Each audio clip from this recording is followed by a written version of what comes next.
आज हम देखेंगे कैसे हम 11th के फॉर्म्स फिल कर सकते हैं। तो यहाँ पर ये 11th का फॉर्म है मौलाना कॉलेज में। यहाँ पर प्रॉस्पेक्टस जिसने लाया है तो उसको सबसे पहले क्या करना है, यहाँ पर पासपोर्ट साइज़ एक फ़ोटो पेस्ट कर देना है और यहाँ पर सिग्नेचर कर देना है। सपोज़ यहाँ पर सिग्नेचर सामने वाला कुछ कर देता है और यहाँ पर उसकी फ़ोटो पेस्ट कर देना है। ये जो है तो जूनियर कॉलेज एडमिशन के लिए, ये अकाउंट सेक्शन के लिए सामने वाला जो स्कूल में कॉलेज है वो यहाँ पर लिखेंगे। यहाँ पर आपको कुछ नहीं लिखना है, आपको सिर्फ यहाँ पर ये टिक करना है क्लास में 11th। बॉल पेन का इस्तेमाल करना है, यहाँ पर ज़्यादातर ब्लैक आप इस्तेमाल करें तो और अच्छा रहेगा। तो यहाँ पर 11th में लेना है तो 11th, 12th लेना है तो 12th ले सकते हैं आप। और साइंस का ग्रुप कौन सा है, 1 या 2 या 3rd या फिर 4th है। तो ये भी जो है तो जो एडमिशन की कमेटी रहेंगी, for admission committee use only, ये लिखा हुआ है। लेकिन आप यहाँ पर टिक करके रख सकते हैं कि आपकी स्ट्रीम कौन सी है। तो आपकी स्ट्रीम सपोज़ अगर आपको साइंस में लेना है तो आपको साइंस ले लेना है। आपको कोटा किस में मिल रहा है, ग्रांट है या नॉन ग्रांट या फिर सेल्फ फाइनेंस। तो अगर नॉन ग्रांट में अगर आपकी लिस्ट के हिसाब से ये मालूम पड़ेगा कि आपका कौन सी लिस्ट के हिसाब से ग्रांट में नाम आ रहा है या नॉन ग्रांट। तो ये वाला अगर आपको समझ रहा नहीं है तो छोड़ दीजिए। अगर आपको ग्रांट में आ रहा है तो यहाँ पर टिक कीजिए। अगर आप ईबीसी करते हैं तो ईबीसी यानी कि जो इकोनॉमिकली बैकवर्ड जो सेक्शन है उसके थ्रू भी 15,000 से जिसकी सालाना इनकम कम है वो इसमें कर सकते हैं। अगर है तो इसको टिक करना है, नहीं है तो नॉन एबीसी में करना है। और पीटीसी यानी एक फॉर्म आता है जो टीचर होते हैं, प्राइमरी टीचर। तो प्राइमरी टीचर के जो स्टूडेंट्स उनके पेरेंट्स टीचर होते हैं तो उनका ग्रैंड में हो जाता है, नॉन ग्रैंड में भी अगर हो रहा है तो पीटीसी का फॉर्म एक उनको फिल करवा कर वो जहाँ पर वर्क करते हैं वहाँ से हेडमास्टर की साइन लेकर आना होगा। एसटीसी भी कुछ इसी तरह से है। और जीएफएस, जीओआई, ये सारी इन्फॉर्मेशन आपको कॉलेज में ले लेनी है। इसका बेनिफिट उठाना है। जिसको पता नहीं होता है तो वो नॉन ग्रांट में फिल कर देते हैं, पेरेंट्स वर्किंग होते हुए भी, गवर्नमेंट सर्वेंट होते हुए भी। तो आप इसका बेनिफिट ले सकते हैं, कम परसेंटेज में भी आपका ग्रांट में लग सकता है। माइनॉरिटी रीजन है तो आपको यहाँ पर टिक करना है माइनॉरिटी। और उसी तरह से यहाँ पर कुछ remarks, date and signature of committee member. तो ये कमेटी के स्टूडेंट को यहाँ कुछ नहीं करना है, ना कुछ पेरेंट्स को करना है। मेन जो है यहाँ पर ये कुछ प्रिंसिपल के लिए यहाँ पर एक एप्लीकेशन फॉर्मेट बनाया हुआ है। रोजेबा का I wish to apply for the admission in the class 11th आप ऐसे लिख सकते हैं। फैकल्टी साइंस और मीडियम जो भी आपका इंग्लिश या उर्दू, इंग्लिश है तो इंग्लिश लिख देना है। For your college I agree to be abide by the rules and regulation in force from the time to time. अब यहाँ पर नेम ऑफ प्राइमरी बोर्ड क्या है आपका, सीबीएसई था या एसएससी था, एसएससी था तो एसएससी पे टिक कीजिए। अदर बोर्ड है तो अदर। मार्क्स जितने मिले हैं 10th में तो आपको मार्क्स जितने भी सिक्योर हुए हैं, सपोज़ कीजिए कि आपको मार्क्स आए हैं 70% या फिर 80%, तो आपको यहाँ पर 70% लिखना है। इसमें मार्क्स कितने मिले हैं, परसेंटेज यहाँ पर रहेगा 70%। अगर आपको 70 के हिसाब से यहाँ पर 470 मिल रहे हैं आउट ऑफ कितने में से, तो 600 में से या फिर 650 में से, जितने में से भी मिल रहे हैं यहाँ पर आउट ऑफ जितने सब्जेक्ट से 100, उसके हिसाब से कितने मार्क्स मिल रहे हैं और परसेंटेज क्या है। Name of school college last attend, आपका जो स्कूल या कॉलेज था लास्ट जो आपने अटेंड किया है तो वो स्कूल का नाम। सपोज़ यहाँ पर कोई स्कूल का नाम आप लिख देंगे तो यहाँ पर स्कूल का नाम आ जाएगा और यहाँ पर फुल नेम आएगा स्टूडेंट का। तो यहाँ पर स्टूडेंट का नाम सपोज़ हम लिखते हैं शेख रेहान शेख जमील, इस तरह से फुल लिखना है। कैपिटल लेटर में जो टीसी पे आएगा या फिर हॉल टिकट पर देखकर ही लिखना होगा, शेख रेहान शेख जमील, इस तरह से नाम लिखना है। फुल नेम एंड देवंगिरी स्क्रिप्ट मतलब मराठी में किस तरह से रहेगा तो आपको यहाँ पर मराठी में लिख देना है शेख रेहान शेख जमील। मदर्स नेम यहाँ पर लिखना होगा। तो मदर्स नेम सपोज़ अंजुम है तो यहाँ पर अंजुम इस तरह से लिख देंगे। और जेंडर लेना है यहाँ पर। उसी तरह से डेट ऑफ बर्थ जो रहेंगी, सपोज़ हम यहाँ पे लिखते हैं 12 और 11 लिखते हैं यहाँ पर, मंथ 11th एंड 2006 ऐसे कुछ लिख देते हैं। Date of birth in words, तो अब ये वर्ड्स में कैसे लिखेंगे आप, 12 है तो यहाँ पर 12th लिखना है, 12th नवंबर 2006। इस तरह से लिख देना है। प्लेस ऑफ बर्थ जहाँ पर भी रहेंगी तो वहाँ पर प्लेस ऑफ बर्थ लिखना है। सपोज़ यहाँ पर अगर आप औरंगाबाद आपकी प्लेस ऑफ बर्थ है, टीसी पे लिखा होता है, वो टीसी पर देखकर लिखना है। नेशनलिटी इंडियन है, रिलीजन इस्लाम यहाँ पर डाल देना है। कास्ट कैटेगरी ओपन भी कर सकते हैं, या फिर आप जनरल EWS, अगर आपके पास EWS सर्टिफिकेट है तो जनरल EWS इस तरह से लिख सकते हैं। और मोमिन वगैरह है उसकी कुछ सब कास्ट आती है तो सब कास्ट भी वहाँ पर लिख सकते हैं। अब उसके बाद नेक्स्ट स्टेप हम फॉलो करेंगे।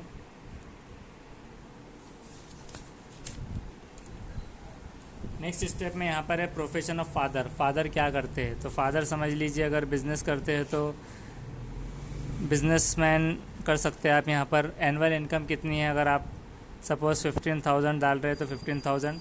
परमानेंट जो एड्रेस है आपका वो यहाँ पर लिख सकते हैं। सपोज़ अगर आप लिखते हैं यूनुस कॉलोनी, आधार कार्ड के हिसाब से आपको एड्रेस लिखना है। रोशन गेट या फिर कटकट गेट औरंगाबाद, ये ऐसे पूरा फुल एड्रेस लिखना है। परमानेंट में भी वैसे ही लिखना है, लोकल में भी सेम जो है, तो ऐसे अच्छे से लिख देना है। सब्जेक्ट ऑफर्ड, सब्जेक्ट जो है आपको इंग्लिश है, ये कंपलसरी है, ये तो रखना ही रखना है। हेल्थ एंड फिज़िकल एजुकेशन और environmental education and water security. Second language में आप अरबी लेना है तो अरबी पे टिक कीजिए, हिंदी लेना है तो हिंदी ले सकते हैं, उर्दू मराठी। अरबी अगर आप लेते हैं तो इसमें भी आपको अच्छे खासे मार्क्स आगे बढ़ सकते हैं सेकंड लैंग्वेज के। और उसी तरह से अगर आपको अरबी या उर्दू नहीं आती बिल्कुल भी तो आप हिंदी भी रख सकते हैं, या मराठी से अगर आपको अच्छी आती है तो वो। ऑप्शनल सब्जेक्ट्स यहाँ पर आपको लेने होंगे, तो यहाँ पर ऑप्शनल सब्जेक्ट्स आप सेलेक्ट कर सकते हैं। तो ये कॉलेज में सबमिट करते वक्त में आपको पूछ कर डाल लेना है कौन कौन से सब्जेक्ट्स है, उसको यहाँ पर लिखना है जो भी ऑप्शनल सब्जेक्ट्स है। यूटाइज नंबर ऑफ़ प्रीवियस स्कूल या कॉलेज अटेंडेड, अगर यहाँ पर होता है तो ये वेरीफाई करना है। सपोज़ अगर आपके पास हॉल टिकट है तो हॉल टिकट में यहाँ पर जो लिख कर आ रहा है स्कूल नंबर, तो आप फ़िलहाल ये मालूम कीजिए क्या ये यूटाइज नंबर है या नहीं, और उसके बाद आप उसको यहाँ पर लिख दीजिए।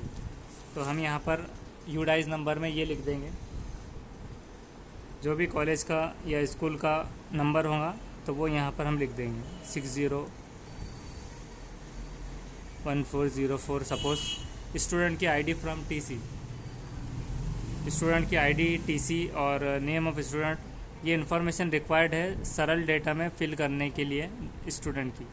Name of student as per आधार पे जैसे नाम है तो first name, middle name, last name ये लिखना है। सपोज़ अगर आधार कार्ड पे मोहम्मद अजहरुद्दीन शेख इस तरह से कुछ नाम आ रहा है तो मिडिल नेम में ज़्यादातर फादर नेम आपको लिखना होगा और लास्ट नेम एज़ पर आधार। और अगर वहाँ पर आधार पर अगर आपके मिडिल नेम नहीं है तो फिर उसमें जो मिडल आ रहा है उसको रख देना है।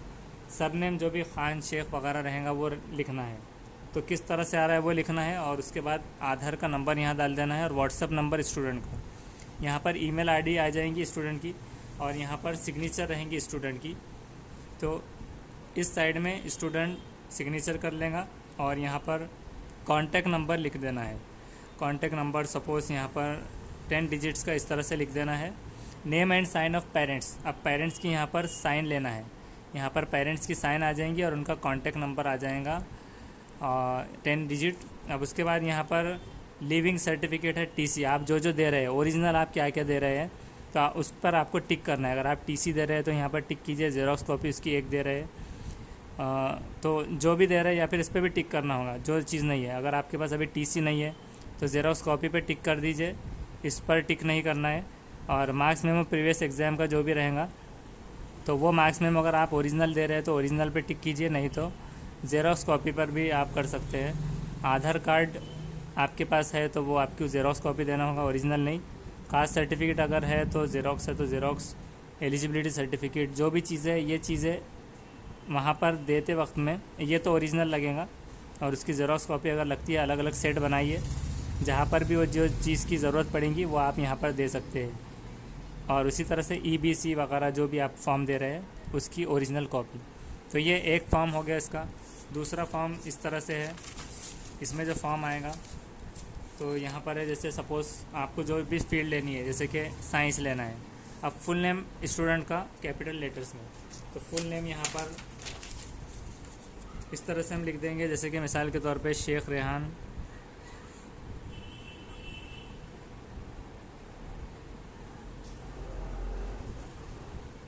शेख जमील,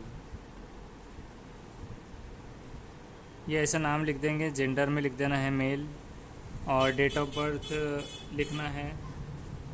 सपोज़ हमने लिखा था 12/11/2006। कास्ट अगर है जनरल EWS, ऐसे भी लिख सकते हैं जनरल। अगर आपके पास EWS सर्टिफिकेट है तो EWS डालिए। परमानेंट एड्रेस आपका जो भी आ रहा था, जैसे कि हमने यूनुस कॉलोनी लिखा था,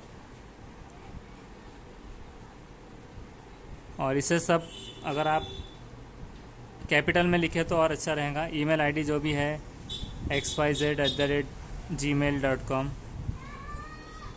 और व्हाट्सएप का नंबर जो भी है, पेरेंट्स का mobile number, particular regarding last examination कौन सा था, SSC था तो SSC, CBSE था तो CBSE। तो यहाँ पर हम लिख देंगे SSC, ईयर ऑफ पासिंग जो भी है 2022, मार्क्स कितने आए हैं 10th में, सपोज 70% आया है तो यहाँ पर परसेंटेज रहेगा, ये वाला जो है तो 470 इस तरह। आउट ऑफ कितने मिले हैं, 600 या फिर 650 जो भी मिले हैं। साइंस में आप कौन सा ग्रुप ले रहे हैं, ग्रुप 1, ग्रुप 2 और ग्रुप 3। तो यहाँ पर है bio maths, bio psychology, bio horticulture.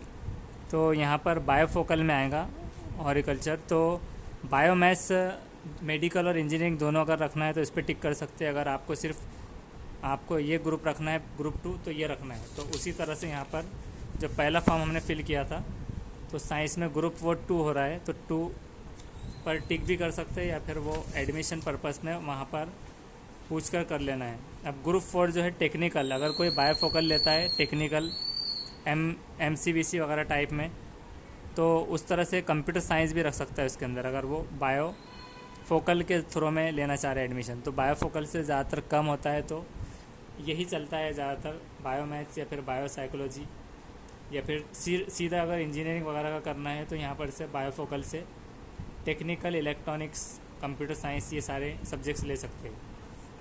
इतना लेना है। यहाँ पर जो पेरेंट्स की साइन हमने इससे पहले किया था उसी तरह यहाँ पर पेरेंट्स की साइन आएगी, और यहाँ पर अप्लीकेंट की साइन आएगी। अब यहाँ पर अटैच करना है SSC की marks memo, online statement of marks और कास्ट सर्टिफिकेट अगर होता है तो। अब यहाँ पर ये एक्नॉलेजमेंट, ये जो जहाँ पर फॉर्म देंगे वो लोग भरेंगे, इसको कुछ नहीं करना है, ये वैसे रहने देना है। तो ये एक हो गया फॉर्म। उसके बाद नेक्स्ट फॉर्म है। नेक्स्ट फॉर्म में आपको कौन सी आप फील्ड ले रहे हैं तो वो लेना है। यहाँ पर सपोज़ यहाँ पर आपने साइंस लिया है, ग्रांट में हो रहा है तो ग्रांट, नॉन ग्रांट है तो नॉन ग्रांट। एडमिशन का लिस्ट के हिसाब से सीरियल नंबर आपका समझ लीजिए 324 आया है। जब लिस्ट लगेंगी तो वो यहाँ पर लिखना होगा। फुल नेम लिखना है स्टूडेंट का TC के हिसाब से। मिसाल के तौर पे अगर आपका TC पे नाम है शेख रेहान शेख जमील, तो यहाँ पर हम ये ऐसे लिख देंगे, शेख रेहान। ये अभी रफ़ लिखा जा रहा है सारा, आपको फॉर्म फिल करते वक्त में इसको सुकून से बैठकर अच्छे से लिखना होगा। अमाउंट कितनी भरना है, सपोज़ अगर 6000 भरना है तो यहाँ पर लिख देंगे। और ये अकाउंट यूज़ ओनली है, अकाउंट वाले यहाँ पर लिखेंगे, आपको यहाँ कुछ नहीं करना है। ओरिजिनल डॉक्यूमेंट जो भी रिसीव हो रहे हैं तो ये यहाँ पर यस या नो में टिक करेंगे। उनको अगर TC मिली है तो यस करेंगे, मार्क्स में मिला है तो यस। ये भी जो है तो क्लर्क फिल करेगा, यहाँ से आपको कुछ नहीं करना है, ये लोगों का काम वहाँ पर रहेगा, आपको सिर्फ इतना फिल करके रखना है। और एकेडमिक ईयर आप यहाँ पर डालकर रख सकते हैं 2021-22 या फिर 22-23 होना चाहिए। यहाँ पर 22-23 आप पहले वीडियो अच्छे से देख लीजिए, बाद में काम कीजिए, ताकि आपको बार बार इसमें करेक्शन की ज़रूरत ना पड़े। उसी तरह से अगर किसी ने PTC का फॉर्म भरा है तो PTC भर देना है, और जिसने EBC लिया है तो वो EBC का फॉर्म भरेगा। अब ये पेरेंट्स की तरफ से भरा जाएगा। अब मिसाल के तौर पे यहाँ पर 22 लिखना है और 23 in full name of my son, मिसाल के तौर पे शेख रेहान,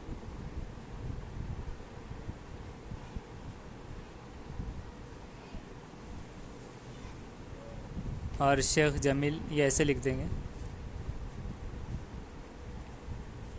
अब यहाँ पर full name of father with present address, तो यहाँ पर हम शेख जमील लिख देंगे। प्रेजेंट एड्रेस जैसे कि हमने लिखा था यूनुस कॉलोनी, ये प्रेजेंट एड्रेस आधार के हिसाब से लिखना है। पेरेंट्स कहाँ के है, प्लेस और डिस्ट्रिक्ट। सपोज औरंगाबाद के अगर है तो यहाँ पर लिखना है औरंगाबाद, और डिस्ट्रिक्ट डाल देना है वहाँ पर। यहाँ पर प्लेस ऑर्डिनरी रेजिडेंस में पॉपुलेशन कितना है, यस नो।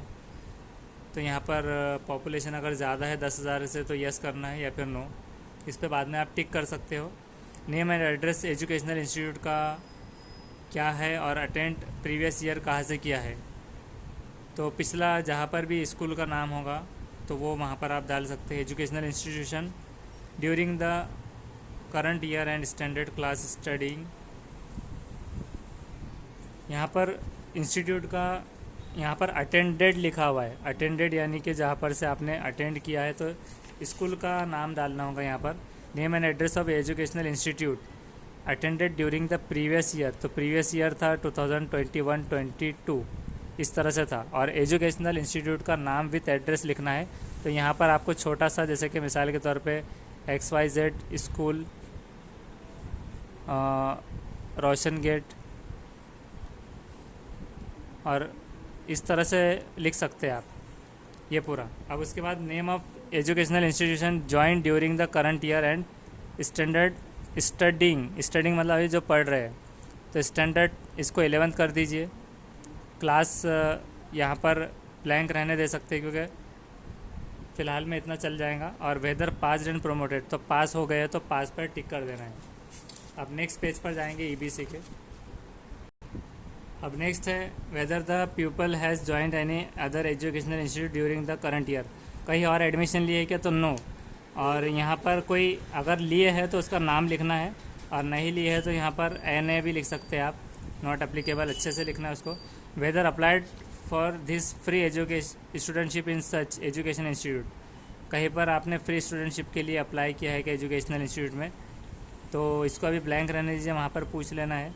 नेक्स्ट है whether applied for any other concession during this year, कहीं पर आपने अप्लाई किया है क्या किसी और कंसेशन में, तो नो लिख सकते हैं यहाँ पर, इसको भी फ़िलहाल नो कर देंगे। इस सो गिव डिटेल, अगर कहीं पर किया है तो यहाँ पर डिटेल्स प्रोवाइड करना है, और अगर नहीं है तो आप उसको नॉट एप्लीकेबल का लिख सकते हैं NA। Details about the assets of parents, अगर वो ज़िंदा है, alive of the guardian if the parents are not alive, तो उनकी सैलरी वगैरह क्या है या फिर असेट्स क्या है उसमें बताना है पेरेंट्स के।